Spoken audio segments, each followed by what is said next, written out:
Let's start with our MS Now reporters Laura Barone Lopez at the White House, Alex Tabbitt talking to voters in Cleveland, Ohio. Also with us is Sarah Matthews, spokesperson for Home of the Brave and former White House deputy press secretary in Trump's first term, and Democratic strategist Richard Goodstein. It's great to have you all with us. Laura, first, let's talk about what's happening in this challenge to keep Trump's name on the Kennedy Center. Bring us up to speed with any last-minute updates. So yesterday, Anna, the hand-picked board of trustees at the Kennedy Center voted to launch this 11th hour effort, this appeal to the D.C. Circuit Court to try to keep the president's name on the Kennedy Center, as well as ensure that they can move forward with their closure of the Kennedy Center, which is expected to start July for renovations, which the judge had also said they could not move forward with. Now, they are saying that they want essentially to be able to keep the president's name on it as this appeal moves forward. Now, we don't know exactly what the circuit court's decision is going to be, but that comes right as the deadline of today that they had to remove the president's name. And all week long from the building and any reference to him, and all week long we've seen where some steps have already been taken to remove the president's name, including from the Kennedy Center's website, Anna.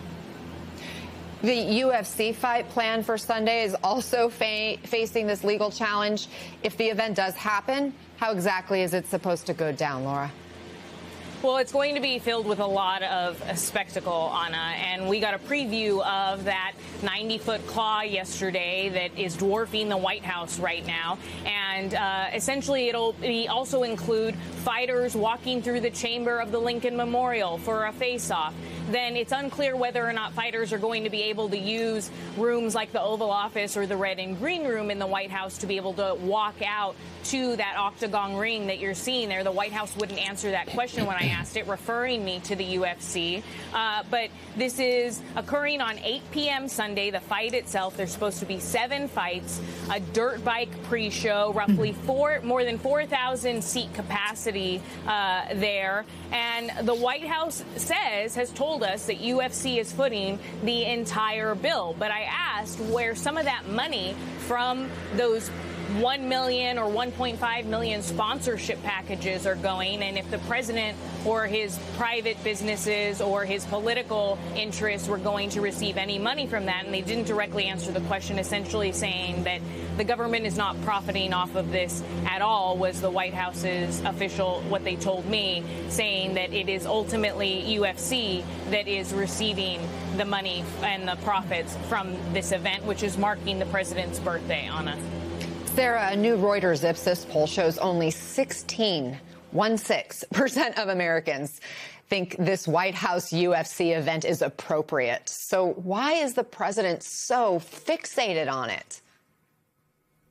Yeah, he's trying to claim that this is a patriotic event to honor Flag Day. But let's be real, it coincidentally coincides with his birthday. So this is a birthday party that he is throwing for himself on the White House lawn at a time when many Americans are struggling in his economy. People are upset, as we saw in that package that you guys played, of people having buyer's remorse because Trump has not followed through on his campaign promises to lower costs, to not start any wars in the Middle East. And he's gone back on all of those things with his disastrous tariffs that have just increased inflation. We saw inflation hit its highest level in 3 years. And his war of choice in Iran is contributing to that, with energy and gas prices skyrocketing.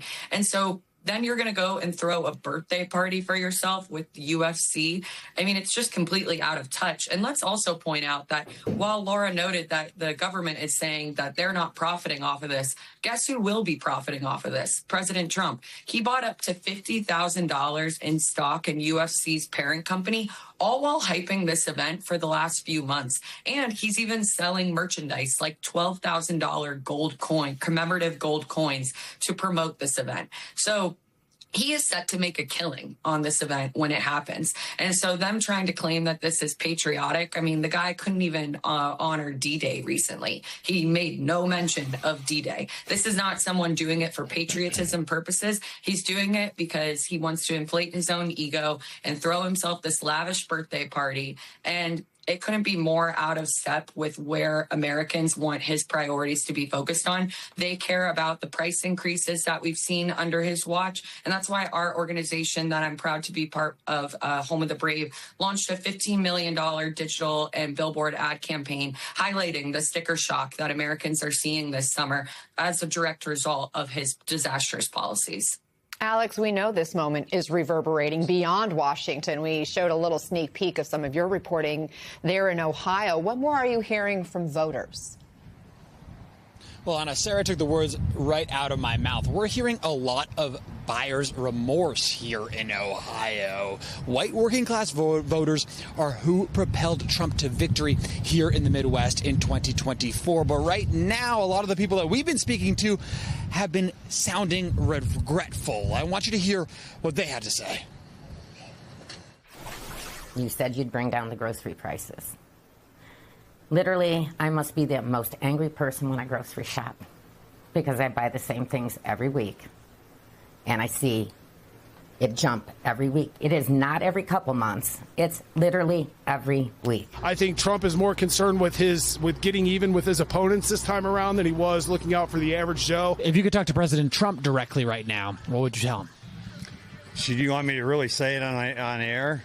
I'd say, you. I don't mean to be disrespectful to any leader, but he's disrespectful to us, and he doesn't care. So I guess I'm a little bit frosty with that. And Anna, almost all of those voters voted for President Trump all three elections. Now, we did talk to a couple of Ohio Republicans who are sticking with the president, but even they tell us that they hope the president wraps up this war in Iran as soon as possible. Anna? Richard, there's this refrain that whenever President Trump does something like this UFC fight, that it's a distraction. But when you have tens of millions of dollars wrapped into it and are pulling all these resources from several government agencies, not to mention the ads, you've got this giant Monster Energy drink sign blocking the White House for the past week or so. Don't the so-called distractions really add up into more of a substantive piece of the Trump agenda that Republicans have to defend and Democrats have to counter? It's almost like he's trying to sabotage his own agenda and the congressional agenda. I actually think we now know why he's sleeping so much, because his dreams have to be better than his waking life, which is, all these vanity projects that the courts are against, whether it's the ballroom or the arch, which the public doesn't like, and obviously this UFC event. When he said, "I love the inflation," how much did that sound like let them eat cake? Right? This is his approach to things. He just clearly is checked out on doing the job of the president. It's now about personal enrichment. We heard about the coin and everything, and putting his name on as many things as possible. The judge in this Kennedy Center case said Congress put Kennedy's name on that, and it's Congress who would have to take it away and do something different. Remember, in the litigation over the ballroom, they said we could bulldoze the Statue of Liberty. I mean, he really thinks that he could get away almost with murder at this point. The public, though, doesn't see it. With each passing day, the generic ballot is getting better and better for Democrats. All the rating firms that look at races are rating them more and more and more in Democrats' favor. So, again, it's just going to be miserable for him for the remainder of this term.